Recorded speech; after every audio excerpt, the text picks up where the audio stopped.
قاری اجمل صاحب سے گزارش ہے کہ وہ اسٹیج پہ تشریف لائیں اور کلام پاک سے اس بزم کا باقاعدہ طور پر آغاز کریں۔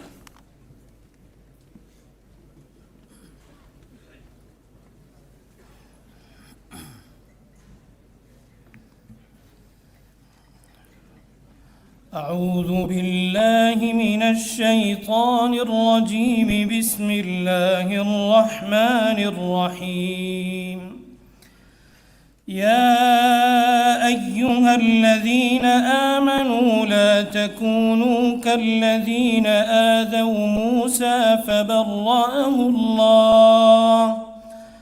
فبرأه الله مما قالوا وكان عند الله وجيها يا أيها الذين آمنوا اتقوا الله وقولوا قولا سديدا يصلح لكم أعمالكم ويغفر لكم ذنوبكم ومن يطع الله ورسوله فقد فاز فوزا عظيما إنا عرضنا الأمانة على السماوات والأرض والجبال فأبين أن يحملنها وأشفقن منها وحملها الإنسان إنه كان ظلوما جهولا ليعذب الله المنافقين والمنافقات والمشركين والمشركات ويتوب الله على المؤمنين والمؤمنات وكان الله غفورا رحيما صدق الله العظيم۔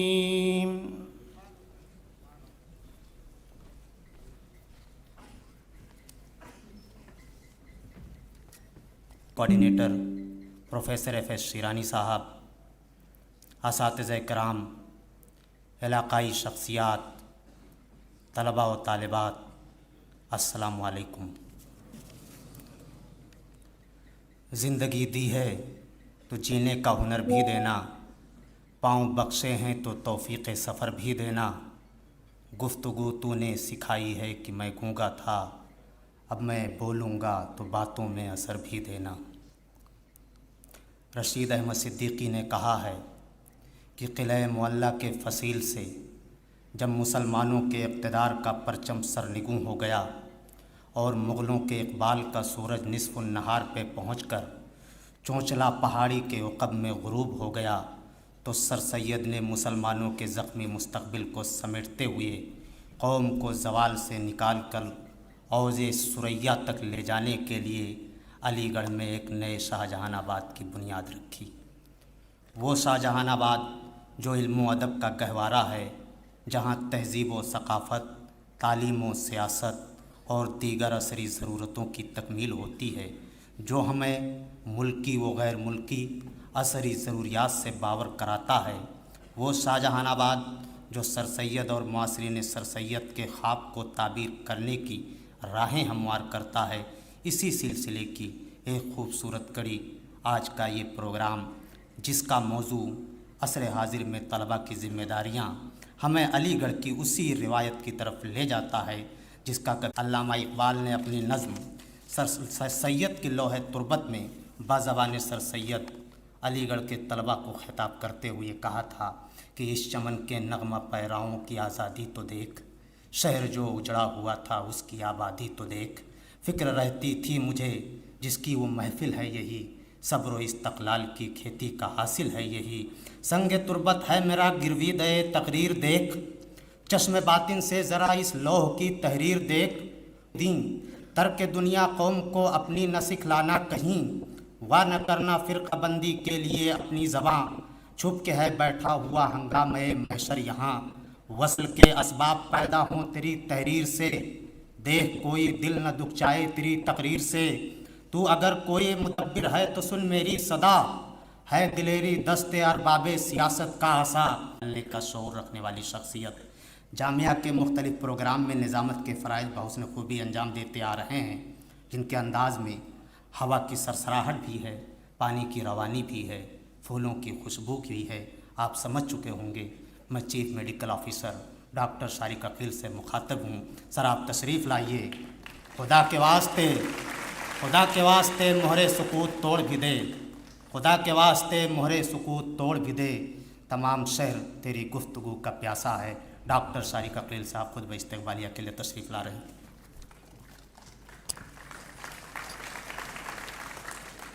اے علی گڑھ، اے جمع قسمت دبستان کہن، اے کہ شمع فکر سے تابندہ تیری انجمن، تیرے پیمانوں میں لرزاں ہے شراب علم و فن، حشر کے دن تک پھلا پھولا رہے تیرا چمن، مشعل مینا سے روشن تیرا میخانہ رہے، رہتی دنیا تک تیرا گردش میں پیمانہ رہے۔ عالی مرتبت حضرت مولانا خلیل الرحمن سجاد نعمانی صاحب، میرے بڑے بھائی، میرے دوست سی کوآرڈینیٹر پروفیسر شیرانی صاحب، پروفیسر پرویز طالب صاحب، اساتذہ گرامی، طلبہ و طالبات اور ہندوستان کے روشن مستقبل، سر سید کے بلبلوں، السلام علیکم ورحمۃ اللہ وبرکاتہ۔ سید ہے، یہ علی گڑھ مسلم یونیورسٹی کا دیار ہے۔ یونیورسٹی کا تعارف مختلف جہتوں سے کرایا جا سکتا ہے، لیکن یہ بات تو طے ہے کہ اسے ہندوستانی مسلمان اپنا قلب اور اپنا دماغ سمجھتے ہیں، اسے ہم اپنا تعلیمی کعبہ بھی کہتے ہیں۔ اور سر سید نے داغ بیل ڈالتے وقت کہا تھا کہ میں چاہتا ہوں کہ یہاں سے جو فارغ التحصیل نکلے ان کے ایک ہاتھ میں سائنس ہو، ایک ہاتھ میں قرآن ہو، اور سر پر کلمہ طیبہ لا الہ الا اللہ کا تاج ہو، اور پھر وہ پورے ملک اور پوری دنیا پر چھا جائیں۔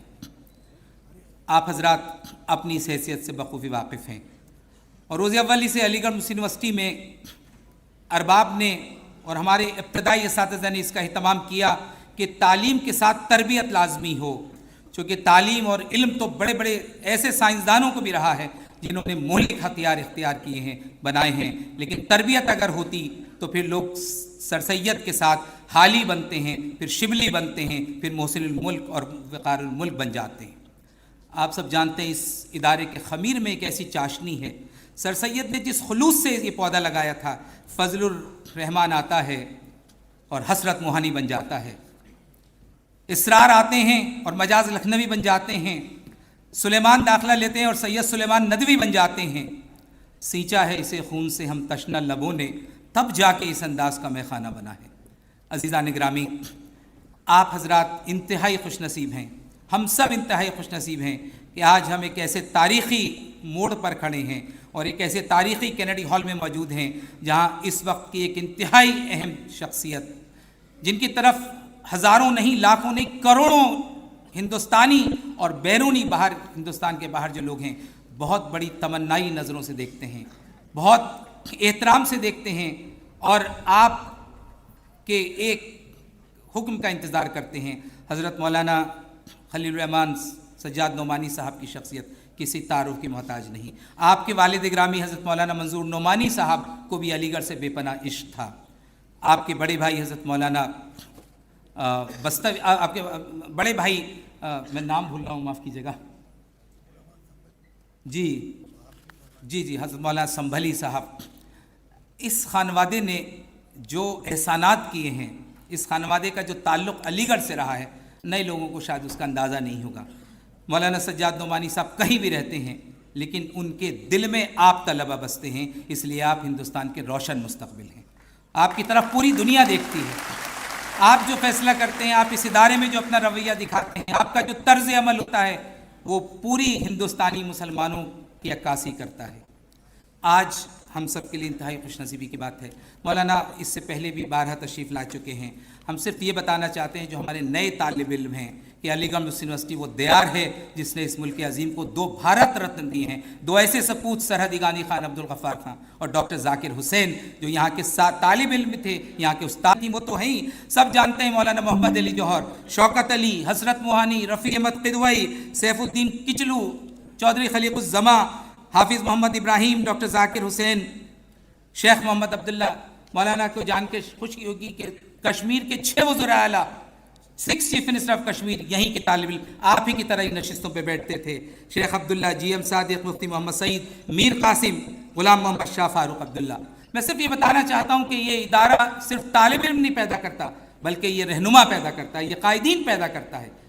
قرآنیات کے تعلق سے اس ادارے کی جو خدمات ہیں, علامہ شبلی کا میں نے ذکر کیا, اس ادارے میں سب سے پہلے سیرت النبی کا جلسہ منعقد کرنے والے حضرت مولانا علامہ شبلی نعمانی تھے, جس نے اپنے گھر پر جلسہ سیرت النبی منعقد کیا. اور پھر چونکہ جس خلوص سے کیا گیا تھا وہ جگہ تنگ پڑی, پھر سالار منزل میں اس جلسے کو لائے, وہ جگہ تنگ پڑی, تو اسٹریچی ہال میں آ کے وہ جلسہ سیرت النبی آج بھی علامہ شبلی کی وہ چراغ آج بھی روشن ہے. اور ہر سال کووڈ پیریڈ کے اندر بھی ہم نے سیرت النبی کے جلسے کو منعقد کیا. حضرت مولانا نقن میاں, مولانا سعید احمد اکبر آبادی, مولانا فضل الرحمان گنوری, عبداللہ قنصاری, کبیر احمد جائسی, حضرت مولانا تقی امینی, راؤ عرفان احمد خان صاحب, اقتدار حسین فاروقی صاحب, الطاف اعظمی, یاسین مظہر صدیقی, ظفر الاسلام اصلاحی, ڈاکٹر اجمل ایوب اصلاحی, عبدالرحیم قدوئی, سعود عالم قاسمی, رضی الاسلام ندوی. ایک طویل سلسلہ ہے یہاں کے فارغین کا, یہاں کے فارغ التحصیل کا, جنہوں نے اس محاذ پر بھی قوم کی رہنمائی فرمائی ہے. عزیزان گرامی, آپ حضرات سب ہندوستان اور ملک اور دنیا کے حالات سے باخبر ہیں.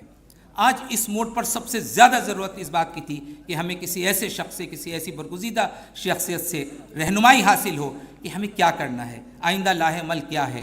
اور علی گڑھ سے بہتر کوئی جگہ اس کے لیے نہیں ہو سکتی تھی. میں صرف آپ کو یہ بتانا چاہتا ہوں کہ دنیا میں تیزی کے ساتھ زوال آ رہا ہے, تہذیبیں مٹ رہی ہیں, ہم سب رونا روتے ہیں, لیکن مجھے آج یہ کہتے ہوئے فخر ہوتا ہے کہ چاہے لال قلعے کی سرخی زائل ہو رہی ہو, چاہے تاج محل کی سفیدی زائل ہو رہی ہو, لیکن علی گڑھ مسلم یونیورسٹی کے طلباء کی حسن سماعت, یہاں کی شرافت, یہاں کی تہذیب, یہاں کے اقدار آج بھی الحمدللہ ثابت ہیں. آج اس وقت جو کہ آڈ ٹائم سمجھا جاتا ہے, علی گڑھ میں عام طور پہ لوگ یہاں قیلولے کو سنت نہیں بلکہ فرض کے درجے میں استعمال کرتے ہیں. اور بلکہ حضرت مولانا آپ کو جان کے, ہمارے ایک صاحب تشریف لائے سعودی عرب سے, انہوں نے دیکھا سر سید نگر گئے کہ سب لوگ دوپہر کے بعد سو رہے ہیں, تو انہوں نے مجھ سے کہا شارق بھائی یہاں فجر کی نماز میں پتہ نہیں الصلاۃ خیر من النوم کہنا چاہیے کہ نہیں, لیکن عصر کی نماز میں یہاں الصلاۃ خیر من النوم ضرور کہنا چاہیے. تو حضرات ادھر برابر میں یونیورسٹی کا اینول ہارس شو ہو رہا ہے, اور ایک طرف آپ کو مستقبل کہ گھوڑے اور مستقبل میں آپ کو کیا کرنا ہے اس کی طرف آپ کو مدعو کیا جا رہا ہے. آپ حضرات اس وقت آ کر, جبکہ برابر میں ایک انتہائی دلچسپ اور دل فریب منظرنامہ ہے, یہاں آپ کی موجودگی اس بات کی غماز ہے کہ آپ اپنے دین سے بے پناہ محبت کرتے ہیں اور آپ اپنے محسن رسول کے اوپر جان نچھاور کر سکتے ہیں. میں ایک بار پھر دانشگاہ علی گڑھ میں حضرت مولانا خلیل الرحمان سجاد نعمانی کا بے انتہائی شکریہ ادا کرتا ہوں. میں انتہائی ممنون ہوں, اور آپ کو یہ جان کے حیرت, آپ کو یہ جان کے, آپ سب کو یہ جانتے ہیں کہ حضرت مولانا کی جہاں کے تعارف بہت سے ہو سکتے ہیں. آپ نے دارالعلوم دیوبند, دارالعلوم ندوۃ العلماء مدینہ کی وہ عظیم الشان یونیورسٹی سے تعلیم حاصل کی. اس کے بعد آپ کے جو کارنامے پورے ملک میں ہیں آپ سب جانتے ہیں. اس زمانے میں جب کہ CNRC کے خلاف ایک پورے ملک کے اندر ہیجان برپا تھا, اس پرآشوب دور میں حضرت مولانا نے نوجوانوں کی قیادت کی ذمہ داری سنبھالی اور نوجوانوں کو حوصلہ بخشا. اس پرآشوب دور میں مولانا کی خوبی یہ ہے کہ آپ ہمیشہ پازیٹیو اپروچ رکھتے ہیں, آپ ہمیشہ مثبت سوچتے ہیں, حالات کچھ بھی ہوں, کیسے بھی ہوں. آپ کا عقیدہ یہ ہے کہ جلانے والے جلاتے ہی ہیں چراغ آخر. یہ کیا کہا کہ ہوا تیز ہے زمانے کی.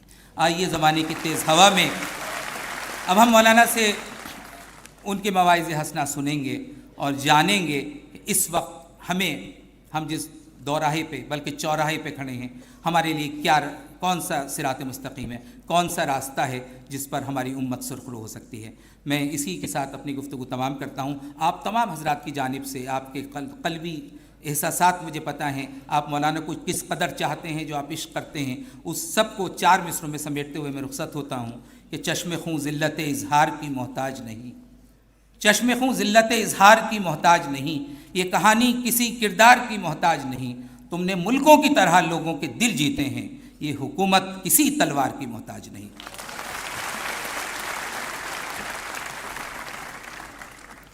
بہت شکریہ ڈاکٹر سارق عقیل صاحب. ابھی ہمارے بیچ میں AMU علی گڑھ مسلم یونیورسٹی پروکٹر پروفیسر محمد وسیم علی صاحب تشریف لائے ہیں. آپ کی موجودگی اس بزم کو مزید دوبالا کر رہی ہے. آئیے دوستو، مولانا خلیل الرحمان سجاد نعمانی ہندوستان کے ایک ممتاز اسلامی اسکالر، مسلم پرسنل لا بورڈ کے اسپوک پرسن اور سیکولر جمہوری ہندوستانی آئین کے ہم خیال حامیوں میں ایک نمایاں نام ہیں۔ حالیہ برسوں میں ان کی سب سے اہم فکر یہ ہے کہ ہمارے سیکولر جمہوری ہندوستان کو غیر قانونی عناصر کے ذریعے اندر سے خطرناک حد تک کمزور کیا جا رہا ہے، اور وہ محسوس کرتے ہیں کہ اس کو فوری طور پر درست کرنے کی اشد ضرورت ہے تاکہ ملک کا مستقبل ایسے ہاتھوں میں ہو جو آئین اور جمہوریت پر یقین رکھتے ہیں۔ نعمانی صاحب بین الاقوامی شہرت یافتہ مقرر ہیں۔ انہوں نے UNO، آکسفورڈ، امریکن کانگریس اور بہت سے دیگر معزز درسگاہوں میں عصر حاضر کے اہم موضوعات پر عوام کو خطاب کر چکے ہیں۔ انہوں نے ایک انقلابی تعلیمی نظام کی شروعات کی ہے جس میں روحانی اور سائنسی دونوں نصاب کو یکجا کیا ہے، جس کا مقصد ایک ایسی نسل کو پروان چڑھانا جو مذہب اور سائنس دونوں سے مستفیض ہو کر موجودہ دور کے چیلنج کا مقابلہ کر سکیں۔ وہ اپنے والد محترم مرحوم مولانا منظور نعمانی کے ذریعے نکالے جانے والے طویل عرصے سے چھپنے والی اسلامی میگزین الفرقان کے چیف ایڈیٹر ہیں۔ اس ماہنامے نے ہندوستان کی تحریک آزادی میں ایک اہم کردار ادا کیا ہے۔ اس کے علاوہ مذہبی، سیاسی، سماجی اور اخلاقی ذمہ داریوں کو سمجھتے ہوئے ایک اعتدال نقطۂ نظر کو فروغ دیا ہے۔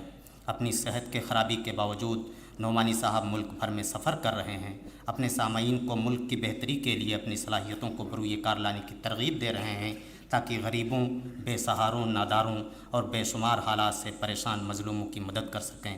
رحمان فاؤنڈیشن، جو آپ کی ہی رہنمائی میں رواں دوا ہے، موصوف کے سوچ کو عملی جامہ پہنانے کا کام بحسن خوبی انجام دے رہا ہے۔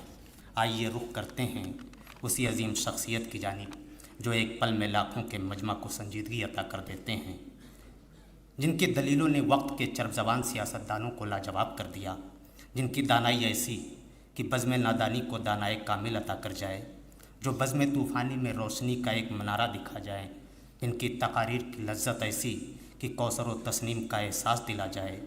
میری مراد شہنشاہ فکر و تدبر، فصیح اللسان، آبروئے قوم و ملت، خطابت کے نیر تاباں، جامع معقولات و منقولات، عالم اسلام کا کامیاب اور حقیقی ترجمان مولانا خلیل الرحمان سجاد نعمانی کو ڈائز پر رونق افروز ہونے کی زحمت دیتا ہوں۔ نگاہ بلند، سخن دل نواز، جاں پرسوز، یہی ہے رخت سفر میر کارواں کے لیے۔ مولانا خلیل الرحمان سجاد نعمانی۔ حضرات، ایک مولانا سے اجازت لے کے ایک اہم اطلاع آپ کو ضرور دوں گا، اور آپ میں سے بہت سے لوگوں کو یہ پتہ بھی ہوگا اگر آپ سوشل میڈیا، یوٹیوب وغیرہ دیکھتے ہیں۔ جس وقت یہ صدی کروٹ لے رہی تھی، 99 کی بات ہے، یونائٹڈ نیشنز نے دنیا بھر کے انتہائی اہم ترین شخصیات کو جمع کیا۔ ہندوستان سے حضرت مولانا سجاد نعمانی صاحب ہماری نمائندگی کر رہے تھے۔ اس وقت ہر ملک کے اہم ترین شخصیت کو 11 منٹ کا وقت طے ہوا۔ اس وقت سیکریٹری جنرل UN کے کوفی عنان صاحب موجود تھے۔ کوفی عنان صاحب نے سب کو 11 منٹ دیے۔ حضرت مولانا سجاد نعمانی نے جب اپنی گفتگو ختم کی اور اس میں انہوں نے 11 سے پہلے یعنی 10:30 منٹ میں اپنی گفتگو ختم کی اور ایک نقشہ کھینچا۔ عنوان یہ تھا کہ دنیا سے غربت کیسے ختم کی جا سکتی ہے۔ آپ نے صرف گھانا کی مثال دی، چونکہ گھانا سے کوفی عنان بھی تھے اور ان کی اہلیہ بھی تھی، کہ گھانا سے کس طرح غربت ختم کی جا سکتی ہے۔ آپ نے نہ زکوٰۃ کا نام لیا، نہ اسلام کا نام لیا، نہ سرکار دو عالم کا نام لیا، لیکن وہ تمام باتیں بین السطور کہیں۔ جب مولانا کی تقریر ختم ہوئی تو سیکریٹری جنرل کوفی عنان نے کہا، مولانا ہماری خواہش ہے کہ آپ 11 منٹ اور لیں۔ اور پھر مولانا نے وہ پوری تفصیل، کس طرح سے غربت یعنی زکوٰۃ کس طرح سے بہترین مؤثر ہمارے پاس ایک پلر ہے۔ میں یہ بات بتانا چاہتا تھا اپنے نوجوان دوستوں کو، اپنے نئے لڑکوں کو، کہ آئیے آپ ایک ایسی شخصیت کے روبرو ہیں۔ ہم گزارش کرتے ہیں حضرت مولانا سے کہ وہ اپنی گفتگو کا آغاز کریں۔ کچھ اور مانگنا میرے مشرق میں کفر ہے، لا اپنا ہاتھ دے میرے دستے سوال میں۔ حضرت مولانا خلیل الرحمان سجاد نعمانی سے۔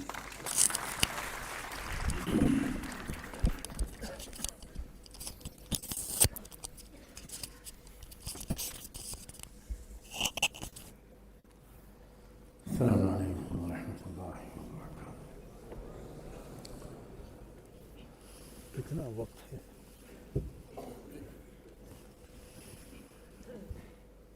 الحمد لله وكفى وسلام على عباده الذين اصطفى أما بعد أعوذ بالله من الشيطان الرجيم بسم الله الرحمن الرحيم اجعلني على خزائن الأرض إني حفيظ عليم سبحان ربك رب العزة عما يصفون وسلام على المرسلين والحمد لله رب العالمين اللهم صل على سيدنا محمد وعلى آل سيدنا محمد وبارك وسلم. قابل احترام حضرات اساتذہ کرام اور نہایت قدر و محبت اور عزت کے لائق نوجوان طلباء اور طالبات،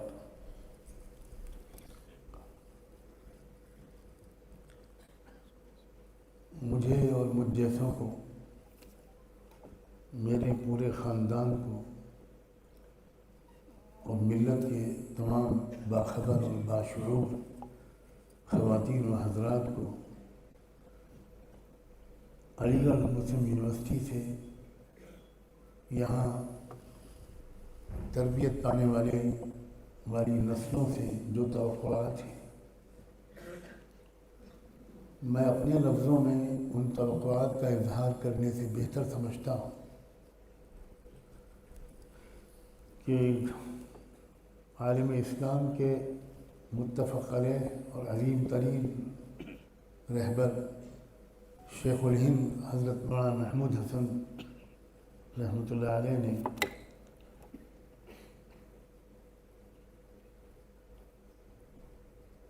بیسویں صدی میں جب یہاں وہ آئے تھے سخت بیمار حالت میں، اسٹریچر پر لٹا کر ان کو لایا گیا تھا، اس وقت انہوں نے آپ سے یعنی علی گڑھ سے کیا کہا تھا، یونیورسٹی کے طلبہ سے کیا کہا تھا، ان کے الفاظ میں پڑھ کر سناتا ہوں۔ اس سے اندازہ ہوگا کہ ملک و ملت کے باخبر و باشعور لوگ آپ کو کس نظر سے دیکھتے ہیں۔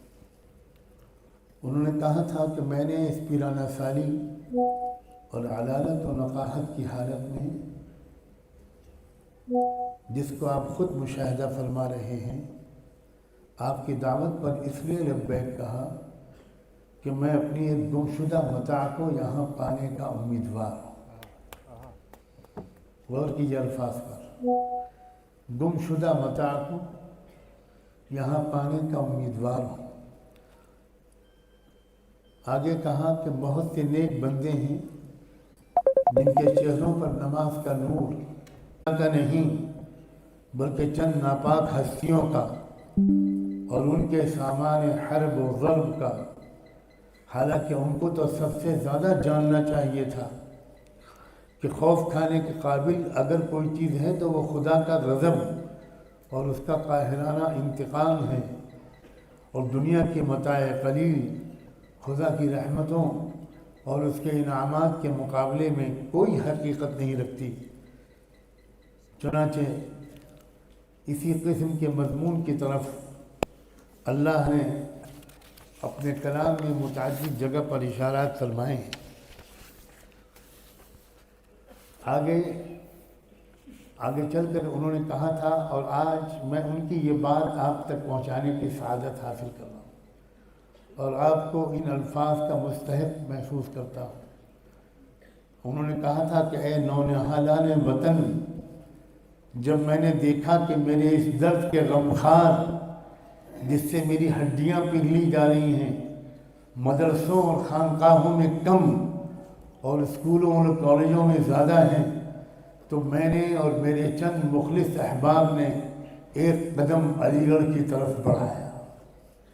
اللہ اکبر۔ یہ وہ شخص ہے جو اپنے زمانے میں اہل مدرسہ و خانقاہ کا امام تھا، اور اسی سے مدرسہ و خانقاہ کی بابرکت شمع روشن ہے، مگر